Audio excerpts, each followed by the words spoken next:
dam sana dyan. Kasi ito po, hindi permanente, laging ganyan.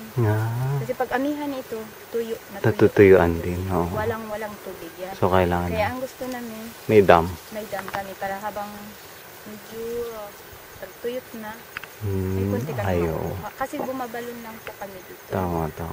Saka ito, kaganyan lang kasi malakas ang Pag tag-ulan. Maganda siya pag ganitong panahon. Oo. Pag tag-init naman, wala siyang ganda.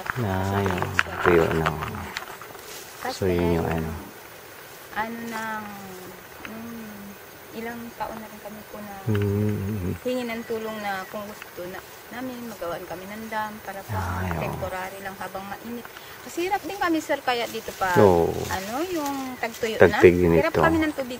Ang tao dito sa amin, dito lang kami nabubuhay, nagkukuha lahat ng tubig. Bumabalon lang po kami sir.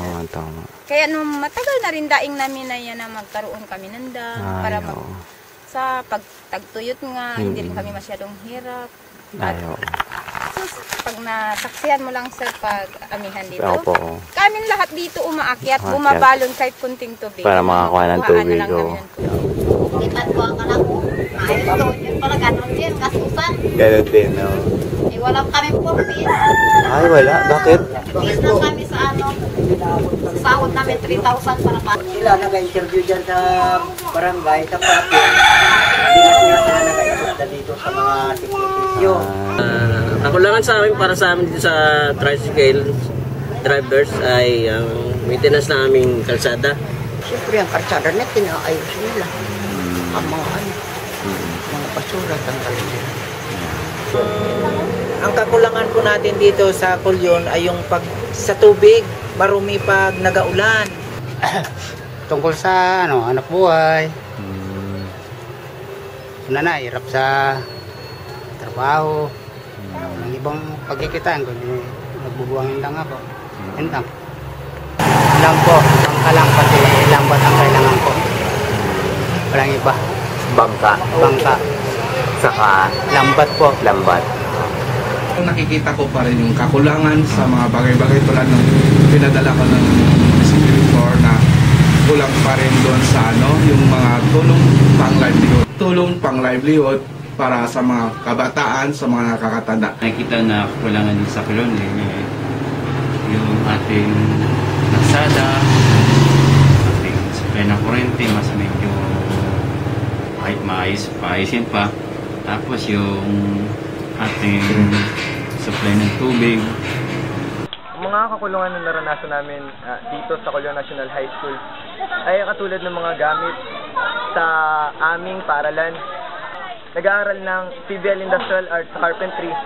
Kulang ng mga gamit na kahit simple lang na gamit kasi wala naman kami at kami lang yung mga estudyante na walang hanap buhay aming mga magulang at maliit lang ang kinikita kaya hindi kami makaproduce ng mga kagamitan.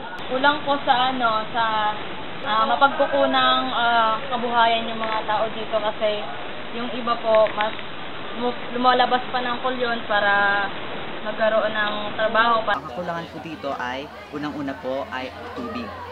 Sana magkaroon dito ng eroplano yung from Manila to Kulyon, ganyan. Maski man lang once a week. O kaya, yun ding malaking barko, kung pwede sana dumaan sa atin dito sa Kulyon.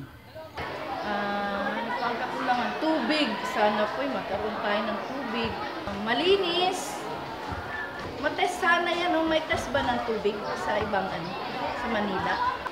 Na free of E. coli, bacteria. Yung source ng tubig na walang hinto. Yung mga kakulangan na naranasan namin ay yung size ng aming marketplace.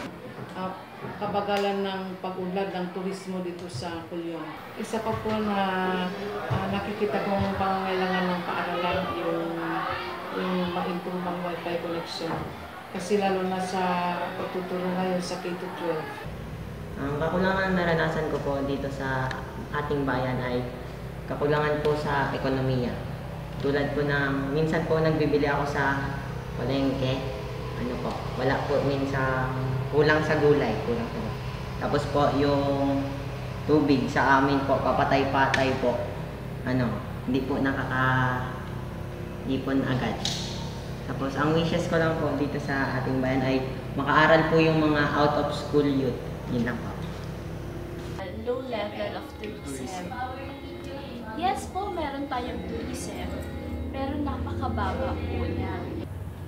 Maraming agricultural land yung Pulyon na hindi nadidevelop o masasabi natin underdeveloped. Tapos, sa larangan ng turismo, siguro ito yung isa sa mga na-envision ko din sa Pulyon. Kasi parang nakikita ko din na yung Pulyon ay mataas din ang potensyal na maging tourist destination din katulad ng Coron. Alam natin na yung Palawan ang last frontier of natural resources. Isa yun siguro na dapat na sa tingin ko mapangalagaan sa ngayon. Sa marine areas at sa environmental protection po. Sa marine areas po, unang-una, marami po tayong marine protected areas na hindi po natin napoprotektahan ng maayos. Maraming marine protected areas na although declared as marine protected area, wala akong tao or walang authority na nagbabantay. Isang wish ko ay mabigyan ito pong mga basic services na para sa mga mamamayan ng Pulyon. In terms of infrastructure, economy, agriculture, education, sa lahat po ng aspeto. Maging sentro din tulad ng Coron ang Pulyon sa pagdating sa turismo. Napakayaman ng kasaysayan ng Pulyon.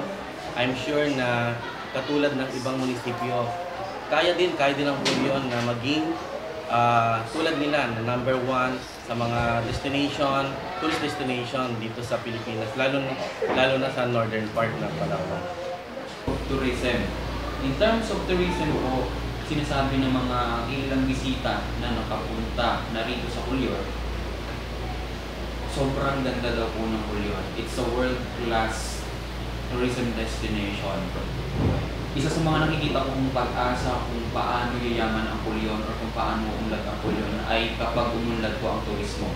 Wala akong iba akong nakikita pwedeng maibigay or pagkakitaan ng Pulyon kundi ang turismo at ang ganda ng paligid nito mismo.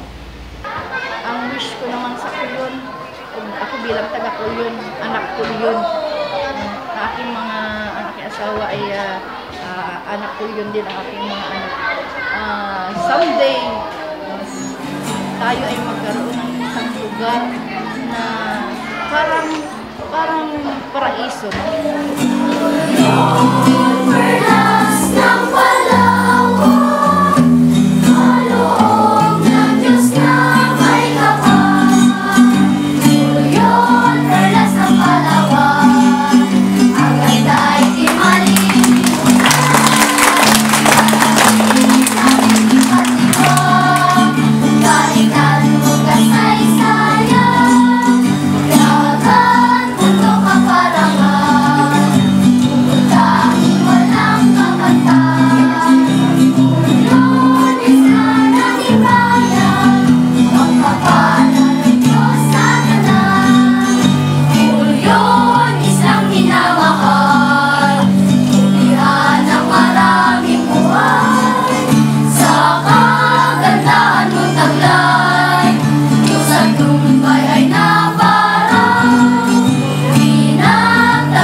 ipaglaan